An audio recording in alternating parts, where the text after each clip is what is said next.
Welcome to Red-tastic. Story 1. 3 days ago, it was my 27 females, twin cousins, 14 male and female, 14th birthday. They are both into gaming and digital art. So I built them 2 computers to keep in their own rooms and 2 drawing tablets with a screen. What do you call those in English? My cousins were, understandably, over the moon. My mother and my brother, 14, were very pissed. My brother has ADHD, and this quarantine has been hard on him because he has nothing to occupy himself with. No Switch. My cousins have 2, gifted them for Christmas this year. No computer, just an old laptop of mine I'm not using that I gave him for school. No phone. He also has an old phone. When he saw what I gifted my cousins, he flipped out on me. And my mother was on his side, telling me that she had begged me many times to gift him something to occupy his time with. She lost her job due to corona because quarantine was impacting his mental health. But I refused, saying that I don't have money to waste. I answered that, yeah, of course, because gifting him something is a waste of money. My brother is a serial rage quitter, to say so. You know, the kid loses at a game. Computer, keyboard, joystick, TV. Ah shit, there we go again type. In the last year only, he managed to destroy a laptop, birthday gift from my mother, which lasted 2 months. An iPad, birthday gift from me, 1.5 months. Another laptop, from me to substitute the other, lasted 1.3 weeks. An Android phone from my mother lasted 1.4 months. An iPhone, from me to substitute the other, destroyed somewhere in this quarantine. I found out about it only later. His Switch, Christmas gift from me, 1.3 days. All destroyed in a fit of rage. After the Switch flew against the wall after the 3rd day, he had it. I got fed up and told him that he would have nothing from me from now on. It's a waste of money. I reminded him of this, but my mother took his side, telling me that I was being an a-hole because I know he has ADHD and rage problems, and having nothing makes him suffer a lot. I told them that I don't care if he has ADHD, he has no one but himself to blame for having nothing, because he shat on everything we gave him, and I honestly can't keep buying him a computer a month for his mental health. My brother had a total meltdown. He tossed himself on the floor and started crying, screaming and kicking. My aunt kicked him and my mother out of the party. Now my mother keeps blowing up my phone, begging me to buy him something and to consider the implications of a 14-year-old who has nothing, while watching the rest of his family and friends have everything, and that he feels unloved and divorced because of his disorder. I told her that he needs to work on his issues with his therapist first. Yes, he has one. Then I will consider it. Am I the a-hole? You're not the a-hole, OP. Buying electronics for a child or teenager with ADHD is, in my opinion, not going to help them. Exposing them to a constantly changing stimulus from the games and internet content does nothing for their attention deficit. If your mom really wants to occupy her son, then go back to the age-old kids' toys. They need to work on controlling his attitude problem first, because anger problems and ADHD do not excuse your brother's actions. I'm sure his therapist can recommend activities that can help with his boredom. That seems like a smarter way to deal with this. Now for some comments. Not the a-hole. You have given so many chances and he threw them away, literally. Constantly replacing items that he destroyed in a fit of rage is only enabling him and telling him that there will be no consequences for his actions. You are right not to continue enabling him. Your mother needs to follow your lead. Is he on medication by any chance? If not, perhaps he should be, as his condition sounds extreme. You've tried to be the best sister you can, OP. You are doing the right thing to let it go. It sounds to me, from what limited information we have, like the parents have handled the brother with kid gloves his entire life because of his ADHD, instead of trying to figure out ways to help him manage it and compensate for his difficulty, paying attention and keeping his anger in check. I've known a few parents of ADHD kids who treat their children as if they're mentally much younger than their actual age. My guess is that because ADHD can cause people who have it to fall behind in school due to lack of attention, the parents who do this start treating the kids like they're slow when they're actually not. Not the a-hole. ADHD and anger issues aren't an excuse for destroying thousands of dollars worth of electronics within days or weeks of getting them. My roommate in college had pretty serious ADHD and would get pissed if he got beaten at a video game. Yet the worst he ever did was slam his fists on his keyboard and dislodge a few keys. My sister also has anger issues. Once she got mad that I beat her at Super Smash Bros. And threw the Wii remote, causing it to no longer work properly. After that, she was mortified and learned to set down any fragile items or electronics before venting her rage. He had multiple opportunities to learn to treat expensive equipment better, and your mom had multiple opportunities to try and teach him to stop smashing stuff. Story 2. I, 17 female, live with my parents 50 plus and sisters 23, husband around 25, and their newborn 4 months. Don't take it wrongly. I like babies and I find my niece adorable. But ever since she arrived, the house smells very badly. My sister would dump her towels with the other laundry, making it smell of breast milk, and if left long enough, smells worse than spoiled milk. I have tried asking her to at least rinse them before washing, but she said that's what the washing machine is for, and she never bothered to turn it on. It has always been one of the other family members who drop the laundry and switches on the washing machine. She has a problem of having her milk all over the place too, and never bothered to wipe them off, causing them, floor mats and tablecloth, etc., to stain and smell.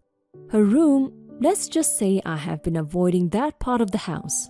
I have no idea how her husband puts up with that. My sister herself smells half of the time because she just doesn't bother to change clothes, even when it got wet with her milk. She also has the habit of leaving her things like milk bumps all over the sink unwashed. I'm not exaggerating when I say that the whole house stinks because of her. I know breastfeeding mothers are beautiful and they are feeding their child food and all, but seriously, her smell is driving me up the walls and I would have gladly run away if there's no COVID. My parents and her don't allow me to use air fresheners either, claiming that they are toxic for the baby. I tried many times to ask her to at least wash her things on time, but she kept brushing me off saying she's busy and my parents agreed with her. Finally, earlier I snapped when I saw her using my shirt to wipe something. We argued and I ended up asking if she ever realized how horrible she smells. My whole family, except my brother-in-law, always stayed out, and niece, who can't talk yet, are calling me a-holes for daring to call new mama stink. I don't think being a mother gives her the right to be disgusting as hell, but apparently it is normal, and I should put up with it since I'm not in her shoes. You're not the a-hole, OP. Your sister just had a baby 4 months ago, and that takes a toll on someone. Let's not even mention how hard it is to take care of a newborn, but that doesn't excuse her uncleanliness. She's not living alone. Even if she was, she still needs to keep her environment clean for her baby. It sounds like she's making the house very uncomfortable for you and you just snapped. But since you can't go anywhere else, I will suggest you clean up after her just a little bit, like doing her laundry before it starts to stink, and cleaning up after her after she has breastfed. It sounds annoying, but it doesn't seem like she plans on changing anytime soon. Now for some comments. Not the a-hole. That smell is nauseating, and she should clean up after herself. But do you think she's overwhelmed? Your sister is a new mother and it can be extremely exhausting trying to keep up with everything. Her husband needs to help out. If she is busy with the baby, he should be cleaning. They need to work as a unit and help one another.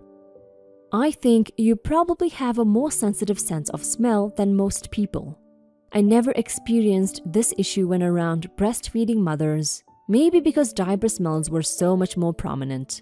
Since you can't sway her and your parents side with her, perhaps you could do laundry when hers starts to smell bad to you, or even before that happens.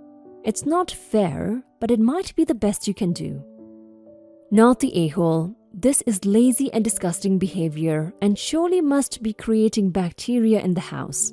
I'm curious if she may be suffering from PPD, as this overwhelmed by the duties required behavior could definitely be linked to her mental health. As much as it sucks though, the best option here is for you to step up and try to encourage others in the house to also step up and get on top of the cleaning. I don't think you're the a-hole for calling it out, but clearly your sister needs help to keep things flowing in the house. And honestly, a mom of a 4-month-old is probably not going to respond well to criticism, but she may respond better to assistance. Story 3. My first memory was being cared for by the staff at the orphanage where I was left as an infant. I have no memory of my biological parents and didn't know anything about them, not even if they were alive or dead. I lived in the orphanage for about 5 years. That's when I met my parents. They were a young couple who were incapable of having children and decided to adopt. We had this program at the orphanage where prospective parents could come meet the children, and some divine entity made sure they took a liking to me and I took a liking to them. After a lot of bureaucracy, I was adopted into an amazing family. They made sure I always felt accepted and did everything they could to make me feel at home. I owe a lot to my parents, and I doubt I'll ever be able to repay them in this life or the next. They raised me to be the man that I am today. My career also has a lot of influence. I followed my father's footsteps and became a doctor. I just finished my residency and started working at a hospital. But a few months ago, after a long time, I was contacted by someone who claimed to be my biological family. I asked my parents to talk to the orphanage and check if that was true. Apparently, the orphanage confirmed these people are my biological parents. Now, they wanted to meet me. I'll be honest in saying that I wasn't looking forward to it. But regardless, I accepted and we met. They were nice people and all. Apparently, they were going through a really rough patch and couldn't afford another child. They had 3 kids, I was the 4th. Thus, they decided to give me up for adoption. Now, all through this, I wasn't exactly comfortable. I don't know these people and I don't particularly feel any attachment to them. To be honest, I felt some resentment. I won't ever treat them badly, but I decided that I don't really want any contact with them. I told this to my parents and they were pretty understanding. I told my biological parents I wasn't really comfortable pretending I was a part of their family. They could, of course, contact me if they needed anything, but I wasn't going to become a member of their household. They took it pretty bad. While my biological parents didn't say much, my siblings were very upset, telling me I was a spoiled brat who was raised with a golden spoon and many more insults. I really cut contact after that. But now even my friends are saying I shouldn't be so heartless. Now this is really keeping me awake at night. Was I the a-hole in this situation? Now for some comments. Not the a-hole. While it would have been very nice and happy for you to connect with them and have 2 families, you don't owe them anything. They gave up that chance when they gave you up, and you aren't obligated to remain in contact with them. They may be hurt by that decision, but it's ultimately your decision to make, not theirs. Not the a-hole. However, I will say this from the siblings' point of view. They didn't have a choice on your adoption. That was all your biological parents' decision. They have probably been looking forward to meeting you for a long time, and the fact that you want nothing to do with them probably broke their hearts. They expressed themselves in an awful way, and I'm sorry for that. You are entitled, though, to not want to meet them. Just as they didn't make the decision, neither did you. However, this is something you can control. You made the right decision for you, and in time they will understand. Not the a-hole. In Fantasyland, you would have met them, instantly bonded, and lived happily ever after. However, this is reality, and these people were strangers. They asked to meet you, and you agreed to a meeting.